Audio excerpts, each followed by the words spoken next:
새로운 정권이 출범할 때마다 내세우는 경제 정책은 경제 규제를 철폐하는 것입니다. 경제 성장과 또 서민들의 경제 활동을 방해하는 여러 가지 불편한 규제들을 철폐하고 좀 더 편안하게 또 쉽게 경제 활동을 하도록 만드는 것입니다. 실제로 우리가 생활하다 보면 여러 가지 경제적인 면에서 규제들이 있고 여러 가지 관공서에 서류를 낸다든지 무언가를 하기 위해서는 여러 가지 오랜 시간의 행정 절차를 거치는 이런 규제들이 있게 됩니다. 이런 규제들이 마냥 나쁜 것은 아닙니다. 불편하긴 하지만 어떤 사기라든지 또는 범죄의 위험으로부터 지켜줄 수 있는 그런 또 보호막, 파제 역할을 하기도 한다는 것입니다. 유대 랍비들에 따르면 모세 오경에는 모두 613가지의 율법 조항, 규례들이 있다라고 합니다. 그 중에서 어떤 것을 해라, 어떤 것들은 하라라고 하는 소위 말하는 긍정적인 명령이 248가지, 또 무언가는 하지 마라, 이 일은 해서는 안 된다라고 부정적인 명령이 365가지가 있다고 합니다. 그래서 랍비들은 우리 인간의 몸이 뼈로 인간의 몸의 뼈가 248개인 것처럼 248가지의 율법의 규례들을 매일같이 행함으로 우리가 하나님 앞에서 우리의 몸이 우리의 영혼이 강건해질 수 있다고 가르치고 1년 365일인 것처럼 365가지의 율법을 말씀을 매일같이 하나하나 안 지킴으로 죄를 짓지 않음으로 우리가 1년 동안 매일같이 거룩한 삶을 살 수 있다라고 가르치고 있습니다. 레위기 18장에 나와 있는 율법의 규례들은 대표적으로 무언가를 하지 마라, 이런 일을 해서는 안 된다라고 금지하는 명령들입니다. 3절의 말씀에 보면 이렇게 기록하고 있습니다.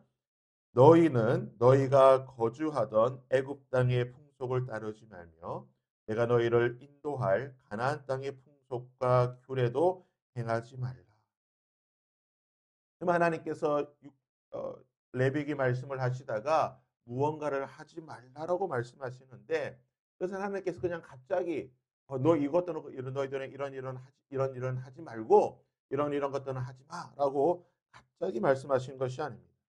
그건 하나님께서 이렇게 하지 말라고 하는 것은 우리 하나님의 백성들이 이 땅에서 살아갈 때에 좀 무언가 불편하고 무언가를 좀 규제하기 위해서, 얽매이기 위해서 이러한 말씀들을 주신 것이 아니라는 것입니다. 하나님께서 이렇게 하지 말라고 말씀하신 것은 오늘 말씀에 나와 있는 것처럼 이미 당대에, 그 시대에 애굽 땅과 가나안 땅에 이런 여러 가지 악한 죄악된 문화와 그러한 생활 태도들, 법들이 있었다라는 것을 말하고 있는 것입니다. 애굽과 가나안 사람, 죄의 본성대로, 죄의 욕망대로 살아가던 사람들이 얼마나 악한 모습으로 살아가고 있는가, 그것을 하나님께서 지금 말씀해 주고 있다라는 것입니다. 6절에서 23절까지 보게 되면요, 가나안과 애굽 사람들이 지었던 이 죄의 모습들은 오늘날 우리의 모습, 우리의 기준으로 봐도 너무나 부도덕하고 도저히 해서는 안 되는 그런 일들을 하고 있던, 이미 3천년, 4천년, 5천년 전에 죄악된 인간의 본성대로 살아갈 때에 얼마나 악하게 살아갈 수가 있는가를 오늘 말씀에 보여준다는 것입니다. 그런데요, 인간이 죄악된 본성대로 248가지 하지 말라라고 하는 하나님의 말씀을 어기고 그러한 악한 죄를 짓고 살아갈 때에 어떤 일이 있게 되는가? 25절에 보게 되면요, 그 땅도 더러워졌습니다. 인간이 죄를 지었는데 인간만 악해지는 것이 아니라 우리가 살고 있는 땅도 악해졌다라는 것입니다. 죄가 가지고 있는 심각한 파괴성을 말하는 것입니다. 우리가 죄를 지을 때는 나 자신만 더러워지고 타락하고 악해지는 것이 아니라 나의 죄로 말미암아 나의 인간성이 파괴되고 내가 속해 있는 공동체, 나의 가정과 내가 속해 있는 여러 공동체와 이 나라가 파괴되는 것이고, 한 걸음 더 나아가 이 땅이 파괴되고 더러워진다라는 것입니다. 죄가 가지는 파괴성은 이렇게 무서운 것입니다. 죄라고 하는 것은 단순히 나 개인 한 사람에게만 끝나는 것이 아니라 공동체와 이 땅을 파괴시키고 더러운 너무나 심각한 무서운 죄라는 것입니다. 그러게 하나님께서는 단순히 이러한 것들을 하지 말라고 말씀하신 것이 아니라 365가지 하나님의 말씀을 지키라. 매일매일 하나님의 말씀을 지키라고 말씀하고 계시는 것입니다. 왜 그렇습니까? 왜 우리가 하나님의 말씀을 매일같이 지켜야 되는 것입니까?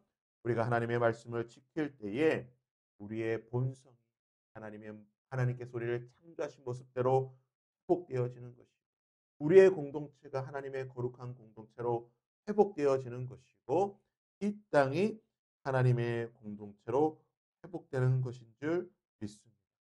30절의 말씀처럼 그러므로 너희는 내 명령을 지키고 너희가 들어가기 전에 행하던 가증한 풍속을 하나라도 따름으로 스스로 더럽히지 말라. 나는 너희의 하나님의 말씀을 지킬 때에 우리는 하나님의 백성으로 하나님의 자녀로 회복될 수 있다라는 것입니다. 우리는 단순히 소극적으로 죄를 짓지 않는 삶을 사는 것이 아니라 적극적으로 하나님의 말씀을 지킴으로 죄를 짓지 않을 뿐만 아니라 우리는 하나님의 거룩한 백성으로 내가 속해 있는 가정과 사회와 교회와 이 공동체가 하나님의 은혜 가운데 회복될 수 있는 줄 믿습니다. 2024년 마지막 새벽 오늘 이 새벽에 하나님께서 이러한 말씀 우리에게 주십니다.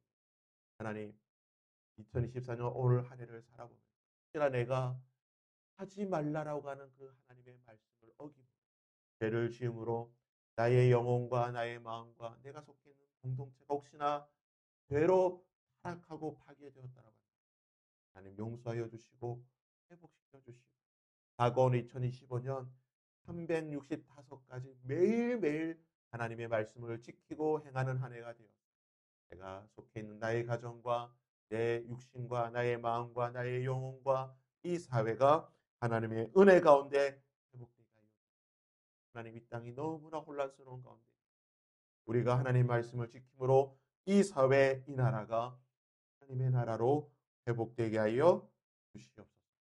그러한 마음으로 함께 찬양하고 기도하며 오늘 하루를 살아갈 수 있는 저와 여러분이 될 수 있기를 주님의 이름으로